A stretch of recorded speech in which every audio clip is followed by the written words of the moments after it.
Turiu dar vieną savo žiūrovą, kuris uždavė man asmeninius klausimus, į kuriuos aš dabar bandysiu šito vaizdo įrašo atsakyti. Tai jeigu kas, aš pasinaudosiu telefoną, nes taip biškį lengviau pasakot. Buvo pirmas klausimas, kada būtų galima klijuoti plyteles virš virtuvės zonos. Tarkim, turim virtuvinę zoną, kurioje dedasi plytelės. Tai tarkim, susidedam virtuvinius komplektus ir tarpas tarp apatinio ir viršutinių spintelių, tai greičiausiai dėsis arba plytelės, arba plokštės, arba nežinau, kaip jūs įsivaizduojate tą apdirbimą, bet dažniausiai būna, kad tikrai plytelės deda. Tai šitas klausimas ganėtinai sudėtingas atsakyti, nes kiekvienas meistras turi savo nuomonę, bet kiek asmeniškai yra tenka susidurti, tai šitus dalykus darom tada, kada jau būna pats virtuvinis pastatytas prie sienos, nes automatiškai sunku jo aukštį numatyti. Aišku, taip, galima ir tada prieš patį virtuvinį, numačius tam tikrą aukštį, paklijuoti plyteles, bet jau tada stalviršis turėtų remtis iki pačių plytelių. Aišku, pasiliekamas ten 2 mm tarpukas, tai nieko ten baisaus, kuris vėliau bus galima apdirbinėti į pačių silikonų. Tai atsakymas toksai, jeigu kas, asmeniškai aš daryčiau jau susidėjęs virtuvinį komplektą, nes tada jau žinai visus aukščius, visus pločius, tada tau niekas nepasikeis ir panašiai, tada tu tiesiog paimsi ir apdirbsi tos kraštus. Viskas. Ar galima klijuoti akmens masės plytes ant dažytų sienų? Na, aišku, dažai nurodyti kokie tenais. Vienas dalykas toksai, kad ant kiekvieno dažyto paviršiaus galima klijuoti plyteles, jeigu tu atitinkamai jį paruoši. Tai jeigu turi sienas, kurios turi kažkokią plėvelę, tai jeigu tą plėvelę pažeidė, klijai plytelių laikosi ir viskas gerai, ten nieko neatsitinka. Vieni ten tepa beton kontaktą, bet beton kontaktas yra dauguma formų, ten yra ir gerai, ir blogai. Dėl to, kad praktiškai jis sukuria kažkokią papildomą dar plėvelę, kuri neleidžia įsigerti plytelių klijams į pagrindą. Ir galimas dalykas, kad gali atšokti nuo pačio betono kontakto. Tai vienas variantas, galima tą paviršių suraižyti su peiliuku, su dar papildomas keliais įrankiais, su abrazyviniais. Suraižai, papildomas paviršius, geras sukibimas ir galima tikrai klijuoti akmens masės plyteles, tik tai įsivertinus papildomus reikalavimus tom akmens masės plytelėms jų klijams. Kitokiu atveju, tai su bet kokiais klijais geriau neklijuoti, jeigu turit kokybiškesnius klijus, tai viskas gerai, galima važiuoti. Ar tą vietą kaip tik papildomai reikia paruošinėti? Paprastas atsakymas, to paviršiaus papildomai paruošinėti nereikia, nes jau jisai yra paruoštas, kaip dangi jau buvo dažyta, buvo glaistyta ir panašiai, tai jisai jau buvo tikrai gruntuotas ir apdirbinėtas, tai nebent jeigu turim ant paviršiaus daug dulkių, tai patarčiau jas nuvalyti ir tada arba bent jau kiek įmanoma galima sušpakliuoti su paprastu glaistikliu, paimti tas sienas pritepti plytelių klijais, kas leistų padidinti sukibimo galimybę su pačiu paviršium ir taip išsaugotų pačias plyteles. Tai papildomai nieko daugiau paruošinėti nereikia, nebent jau ten labai jau dulka ir visą kitą ten šiukšlių yra ir panašiai, tai tiesiog reikia jau jas pašalinti nuo paviršiaus. Jeigu jų dar labai daug, ten sluoksniai tikrai, tai tada tokius jau paviršius reikėtų gruntuoti, bet geriausiai tokiu atveju išvengti papildomo gruntavimo ant dažyto paviršiaus, bet nieko baisaus ir neatsitiks, jeigu ir užgruntuosi. Ar būtų reikalinga nugremžti dažus nuo pačių paviršių, tai atsakymas paprastas, kad tiesiog jų nereikia, tu nieko daugiau darytų. Tas paviršius jau yra kaip ir ganėtinai lygus, tvarkingas, nebent jau yra papildomi sukurti nelygumai, nes yra tekę matyti dažytojų, kurie tikrai palieka didelius nelygumus. Tokiu atveju jau tada reikėtų nugremžinėti tuos nelygumus, nes plytelės tos paviršius juos atskleis. Tai tiesiog labiau pasimatys nelygumai, bet jeigu tokius atvejus yra, tai tiesiog užtenka dėl pačio sukibimo, tai suraižyti, pertepti klijais visą sluoksnį plonai ir tada jau automatiškai po to paklijuoti plyteles.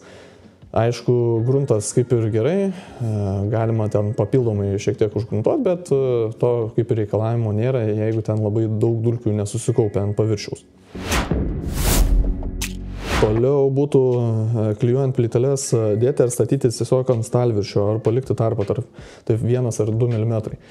Jeigu toks atvejis yra, kadangi pati pirma plytelių eilė dedasi sveika, tai tenais kaip ir daugiau nieko nereikia. Jeigu tu pats priglaudi ten prie stalviršio, nieko blogo neatsitiks. Asmeniškai labai gražu, kai būna tas tarpelis, koks yra plytelių siūlės, toks tarpelis tarp stalviršio ir plytelių būtų gerai, kad išsilaikytų. Tai jeigu ten turim 2 mm, galima nusipirkti kaladėlės 2 mm, jas tiesiog pakišt po plytelę ir tą pagrindinį paviršių galima išlaikyti. Tai jeigu turim tokį atvejį, tai ganėtinai papildoma tokia graži siūlytė, labai gražu, man bent jau patinka. Čia jau asmeniškai skonio reikalas, bet vis tiek šiokį tokį tarpą vis tiek rekomenduoju palikinėti tarp stalviršio ir plytelių, tiek apačioje, tiek viršuje, tiek iš šonų. Žiūrint, jeigu šonai apsidirbinėja kažkaip kitaip, bet jeigu jau turim omeny, kad jau dažytos sienos, tai tu asmeniškai gražiai jau neprivesi. Tai jeigu kas, tai jau tenais reikėtų pabaiginėti su silikonu, galima tenais akrilu tektų vėl dažyti sieną, bet kas geriausia išvengti šito dalyko, tai tiesiog paimti silikonu, pratepti tą siūlytę, nes vis tiek porą milimetrų bent jau tarpukas priklausomai nuo sienų lygumo. Tai jeigu ten kažkur paliksim vieną ar kitą milimetrą, gali kitoj vietoj tas tarpukas sumažėti. Tai jeigu su gulšiuku dar perini visą sieną, pasižiūri, ar tikrai viskas tenais tvarkingai, nes blogiausia, kas gali atrodyti, tai vienoje pusėje paliksi 2 mm, o kitoje pusėje pasidarys jau tenais nei milimetrų ir dar reikės plytelę pripjauti. Tai čia vėlgi toks variantas, kada baldininkai jau pastato tas virtuvinius komplektus ir būna kartais tenais paklaida ten 1-2 milimetras.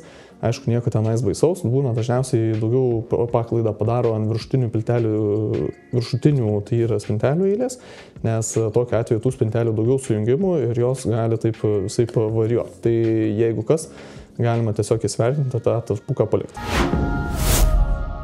Dar vienas klausimas, kaip ir su kokia karūna tas plyteles išgręžinėti.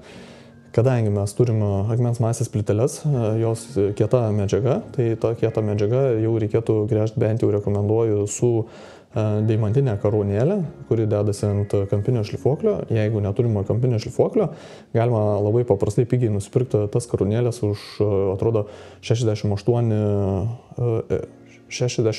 mm dydžio, tai būtų rozetėm, tai nes dažniausiai virtuviniuose tarp virtuvinių spintelių būna rozetės, tai tos rozetės jau reikėtų pragręžti su 68 mm deimantinė karūnėlė. Ta karūnėlė yra labai paprasta, nedidelio diametro, jinai plona, 10 skylių jinai tarnauja, aišku, jos kaina kažkur 6 eurai ir tenai 7 eurai.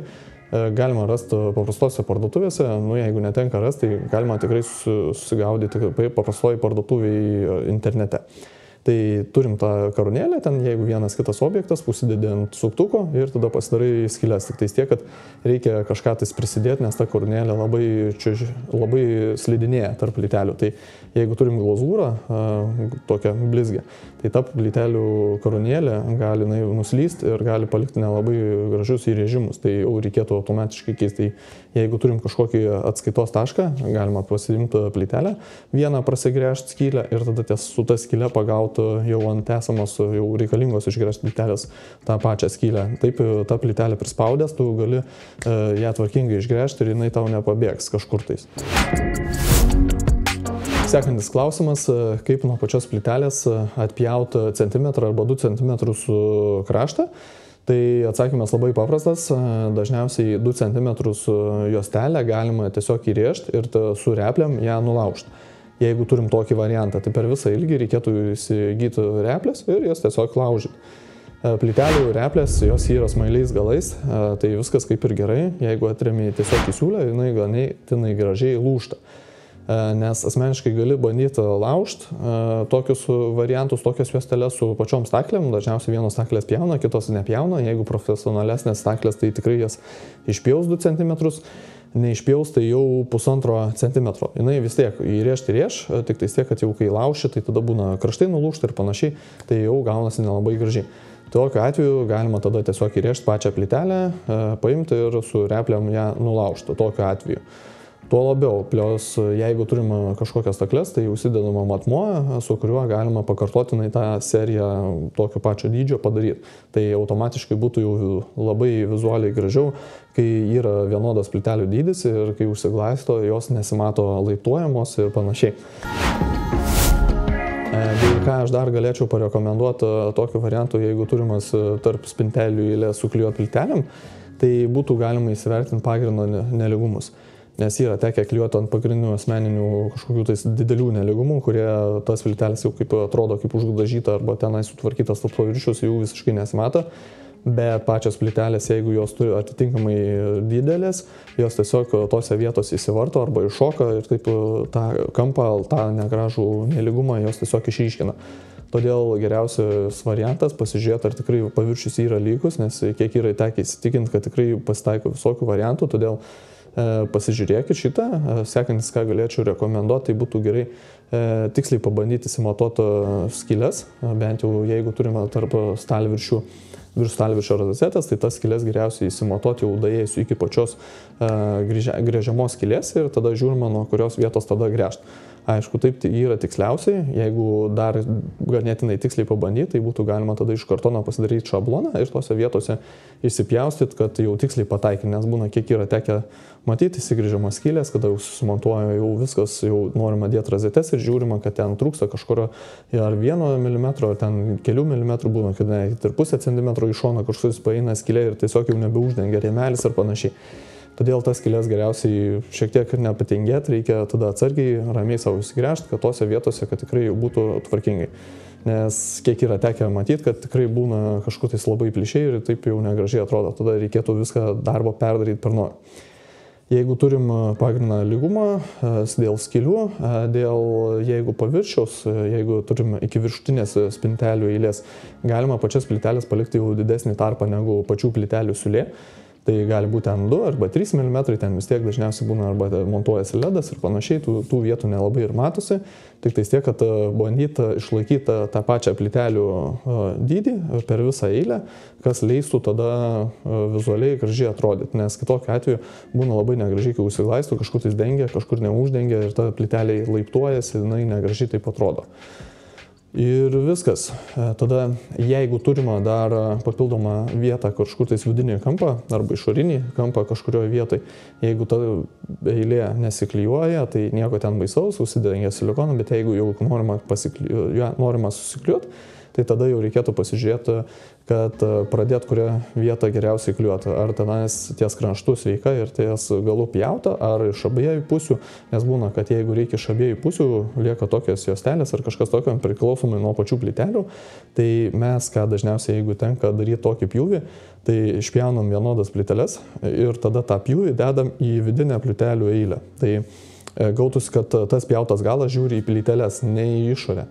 Tai gaunasi ganėtinai gražus užbaigiamasis vaizdas ir galima tą vaizdą ganėtinai gražiai uždengti. Tai tarkim, nereikėtų jau šlifuoti, lyginti to paviršiaus, kad jisai būtų ganėtinai lygus, nes kiekvienas staklis palieka tam tikrus nelygumus, įrėžia rieštukų ir per tą lūžio vietą jinai būna pasibanguoja, būna tenais kalniukų kažkokių lieka jau pačioj plytelė. Tai tokius variantus galima tada šlifuoti, bet jeigu ne, tai tiesiog vienodą dydį įsimatuoji, įsipjauni ir tą pjautą galą atremi tiesiog į pačias plyteles. Ir tai tiek. Jeigu jums patiko vaizdo įrašas, paspauskit patinka, prenumeruokit kanalą, sulauksit daugiau kažko panašaus į šitą vaizdo įrašą. Jeigu turit, užduokit klausimus, būsiu patenkintas ir juos atsakysiu.